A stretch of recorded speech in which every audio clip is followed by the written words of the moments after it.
lovelies, this is Simsfell and welcome to episode 43 of Niche Pirate Cove with the Sea Stag fleet. When we left off in the last episode, we were at the White Hawk splitting the family up.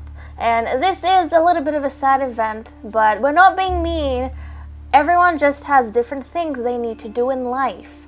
So we have Trixie over here, the final white nicheling after her brother, older brother Tide, has left for different ships, and he has just arrived on the Dark Pearl. I was gonna call this the Bloody Piranha, but it's not.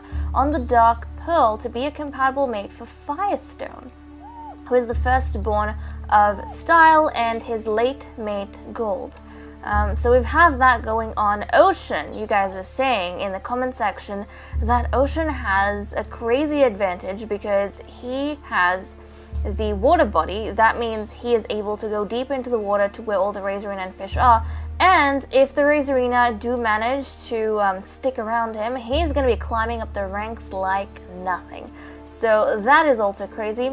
Another thing that completely went over my head was the fact that everyone on the Dark Flipping Pearl has Purse Snout. That means they can heal each other, and I have no clue why the heck I was not even using that ability.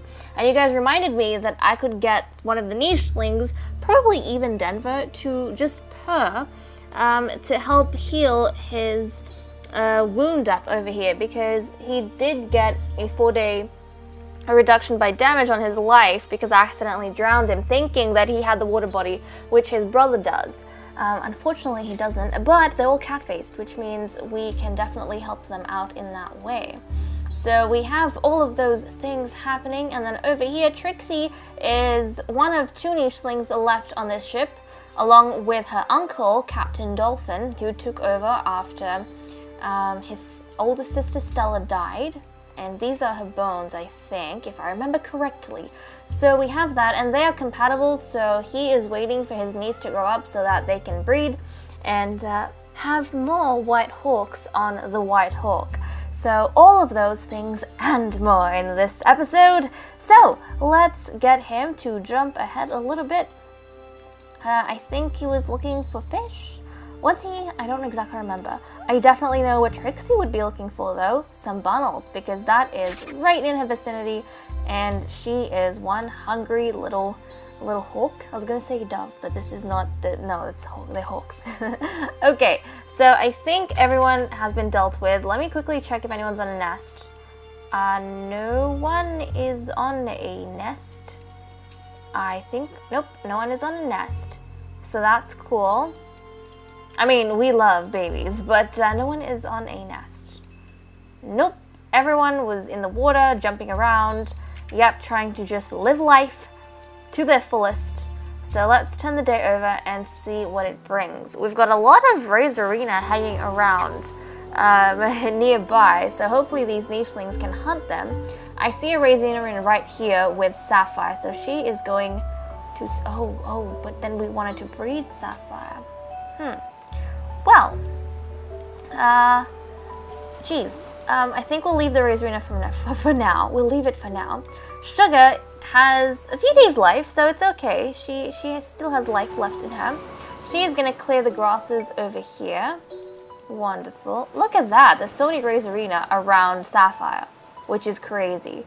Okay, and oh my goodness, it is the 110th day. We have chances of mutiny. I didn't even think about that.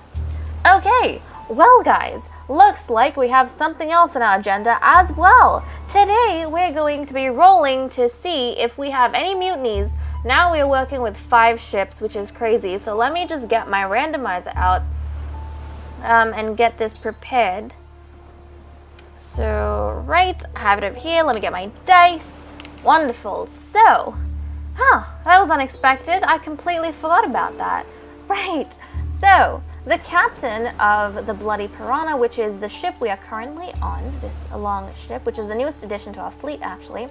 The captain of the ship is Sugar, and she was the mate of the previous captain. Her title naturally passed on to her. Now, the people who are eligible are Sailor Revel, Sailor Mako, the 2 sons she had on this ship, and then her firstborn, Winter. Actually, no. Mako isn't. Mako wouldn't exactly be in the running because he is still a teenager. He's not an adult. Only the adults can lead a mutiny. So it's either between her firstborn on this ship, or her actual firstborn that she left behind in another ship, Winter and Revel. So let's see if they are going to be happy to let things naturally happen. The only instance I would see a mutiny happening is if Winter has a really strong personality and she wants to take over now, she doesn't see the point in waiting for her title, or if Revel feels threatened by the arrival of his older sister and is worried that now suddenly he's not going to get the captaincy passed down to him, so he might lead a mutiny. So we are going to roll the dice. Now the rules say if we get a 1 or a 4, it means there was a mutiny. If there is a mutiny, we have to randomly roll between the amount of nichelings who are adults on this ship compatible or eligible to take on the role of new captaincy to see who actually led the mutiny. So let me roll the dice. Is it going to be a 1? Is it going to be a 4? Or is it going to be something else? We got a 3. Okay, so they are all okay. This is a peaceful ship with a peaceful family. And the children are happy to wait for their mother to pass on the rule to Winter when the time comes. Winter's also happy to wait, which is wonderful. Now we're going to move on to the Royal Hydra. Now the current captain of the Royal Hydra is Shark. And interestingly enough, Shark took his role from his mother Pearl back in the last mutiny. So 10 days ago when we had the last chance of mutiny, he actually led a mutiny against his mother, which was very aggressive, I might add, because he was in line to get the role anyways. He just had to wait an extra day, I think, like 1 or 2 days, but he couldn't wait and he decided to lead a mutiny. So the people eligible to steal his role from him are Sapphire.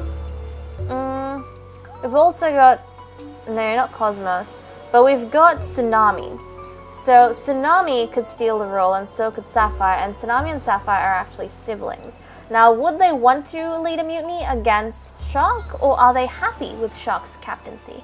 I don't know. He's the only unrelated person on this ship, I think, to the other two. So let's roll the dice and see what we get. Oh, we got a 5. So no, they're happy with how things are going. They don't want to lead a mutiny against their captain. That is fine and well. I think Shark's very happy, living blissfully, doing whatever he is doing. And then, coming over here, this is going to be quite interesting because, as you guys know, the Dark Pearl does have a new arrival in Tide. So, let's roll the dice and see whether... Oh no. Okay, this was more dramatic than I thought it was. So, it looks like Style has passed away. Now, according to the succession rules, Firestone does not get the captaincy passed down to her. Lieutenant Ocean actually gets the captaincy passed down to him because he has more rank than his older sister. So we're going to change his rank to captain. Oh geez, lieutenant captain? No, that's not what I meant. That is not what I meant at all. No. Jeez. Okay, Captain... Crap, what was his name? Ocean? Right, Captain Ocean. He is captain now. So, this has been established. It was passed down to him by his father, but we have a mutiny, or at least a chance of a mutiny. So we need to roll for that to see whether or not Ocean keeps his title or whether his older sister Firestone is not happy with that because she has been living her whole life thinking that she was going to get this passed down to her eventually. Now, if she doesn't mutiny against him, then another possibility could be Tide. Maybe Tide has come to this ship with more ambition than we gave him credit for. So let's roll the dice and see what happens. Oh my goodness. Oh my goodness. It was a 1, guys. It was a 1. That means there's a mutiny. Holy cow. Okay, who is going to lead the mutiny? We only have 2 nichelings who would even lead a mutiny because they're the only adults we have. So it's either going to be between Tide. Tide's going to be number 1, and Firestone's going to be number 2. So I am going to randomly generate a number between 1 and 2 and see what we get. Oh my goodness. We got a 1. We got a 1. So it seems as though Ocean became an ex-captain as soon he was even given the title. Geez, I guess there was a little bit of a void in the power, a void in authority, and Tide just came onto the ship. He actually came on the day before Style died, and he probably saw that this ship had a frail captain. Everyone's closely related. He is new blood and new strength and new genetics. And he thought, you know what, I'm in prime condition to take over as soon as this old captain dies. And Ocean's quite a bit younger than Tide as well. So Tide took that opportunity and decided to X out Ocean. So he is now an ex-captain, which I feel terrible for.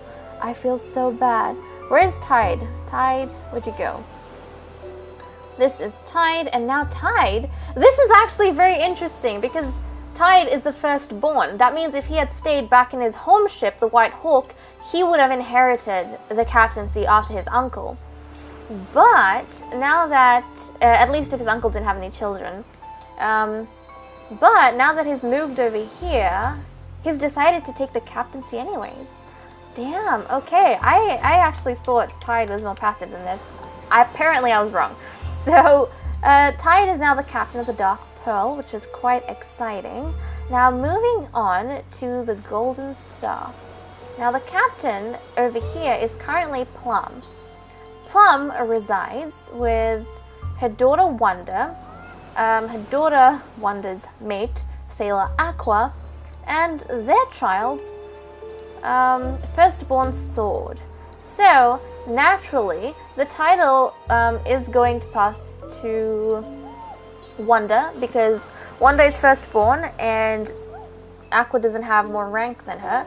So she would get this passed down to her. Now, is everyone okay with how things are going, or do they want to wrestle with Plum and be a little bit more selfish than we initially thought they were? I mean, they were lost in their own love story, but the thing is, Plum kind of has been sidelined, I feel, by this new little family that have built themselves on this ship. And I feel kind of bad for her because it is her family, but she's the oldest member and she's kind of getting sidelined. But let's see. Are they happy to keep her at least a captain, or do they want her title as well?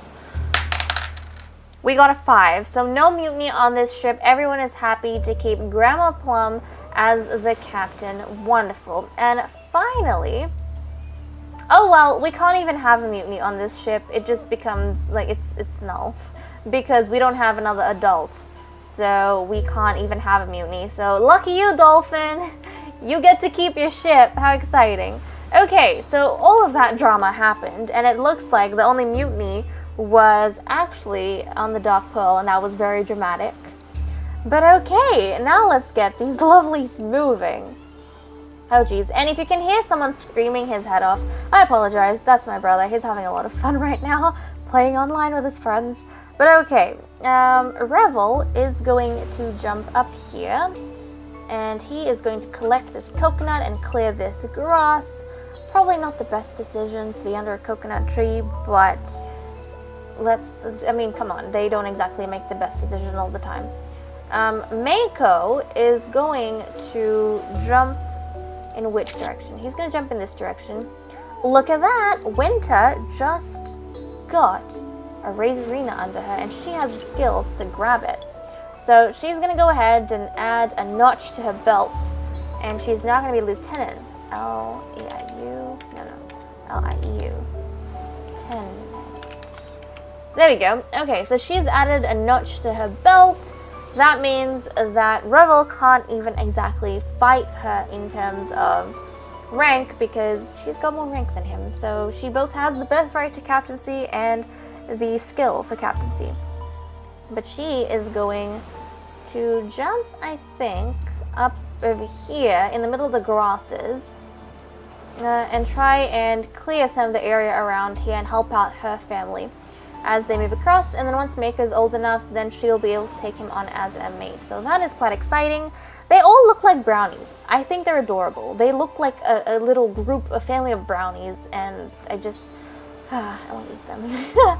Okay, so over here, Sapphire has lost the chance, actually, to even hunt any Razorina, but she's not worried about that. Why? Because we have room for her to have another child, and she wants to go ahead, now that Winter's out, and she wants to have another child. Shark is going ahead quite a bit, but she's going to try and jump. She's going to try and jump up here on the sand, and she's going to call Shark to her. He's going to backtrack a little bit, and he's going to try mating with her. Oh, look at that. It worked. So wonderful. Also, who was leeched? Someone's leeched. Tsunami was leeched. Right. I think Cosmos is going to... Does he have water body? Yes. He's going to jump down into the water and help his uncle? Yeah, I think he's going to help his uncle get rid of that leech. And I hope no one else was leeched, because if they were, I don't remember. Was Dolphin leeched? No. Okay, well, I don't think anyone else was leeched. Right, and then I think Sapphire's going to go ahead and just build a nest right here on the sand. So they're always on the move. Everyone's always on the move, but she's going to build a nest right here on the sand. Wonderful. I feel like a Winter is going to be really preoccupied in these grasses, so she wouldn't really, you know, care to look over to see what her younger sister is up to. She's got bigger and better things to do in life. So we have that going on. Tsunami over here, I think, is getting along very well with his nephew, because they are very similar in a lot of ways. He's more powerful than his nephew because he has the medium... Oh no, he has a fishing tail, which gives him extra ability. But he's got other connections. They're both boys, they both have cracker jaw, they both have double claw, and they both have web-tined legs, which is really, really cute. So he's going to move along this way to try and guide Cosmos and teach him a few things about being in the water and how you can be an effective fisher. So that's quite nice. And then over here, Tide, I think, is going to be making a beeline for the female. So I think he would probably be able to sniff something in the air, like he'd catch the scent of a female, and he'd want to have like make a straight beeline for her so that he can secure his line. Now, you guys were saying that, oh, Ocean was the one who's leeched. Since there's no Razorina down here, I'm going to pull him back up on land. We don't want him to get attacked by any Razorina. We need to get that off him. Yeah, we're going to get that off him. And if you're wondering how the hell he knows he's not captain, I think that Tide would probably have let out a growl from across the ship and let him know that a bigger and a better wolf is in town. So Ocean would have just known to back down.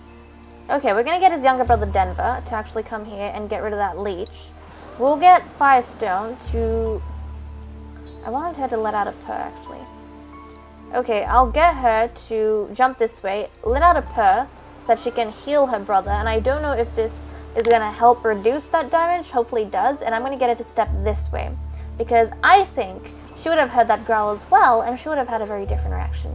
Her reaction would have been one of intrigue, and I think she's getting a little bit heated. So Tide is going to try and bypass these grasses and make his way to the female that he knows is nearby.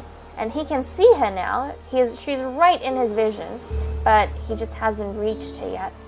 He's going to take a little bit of a rest over here in between these berry bushes, and then he is going to meet her and try and romance her. More like let her know that he's in charge and it's in her best interest to be his mate, and that he will make her life the best life she can ever have. Okay. And then over here, Plum is just going to be adorable Plum. She's going to jump for this bundle over here because it's eating from the berry bushes, and that's a really good source of food. And Sword, seeing his grandmother do that from all the way across, he's got a little bit of a vantage point. I think we'll jump to this bundle and say, ha! I can hunt bundles too! So that's really cute. And then we actually have room for one more breeding because Sky has passed since last time. So I'm going to get Wonder to jump up. Wait, let's get you. Aqua is going to jump this way.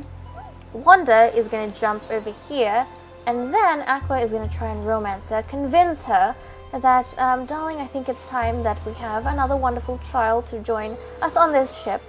And Wonder is going to agree with him. She's going to jump up here because, personally, she likes grasses more than she likes, being in the sand. It's not as comfortable to her, at least. And then she's going to build a nest right here.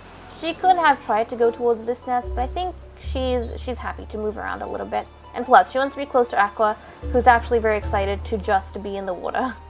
And Aqua's gonna jump back down to see if he can find any Razorina, which he has been seeing a little bit, but he hasn't managed to catch any.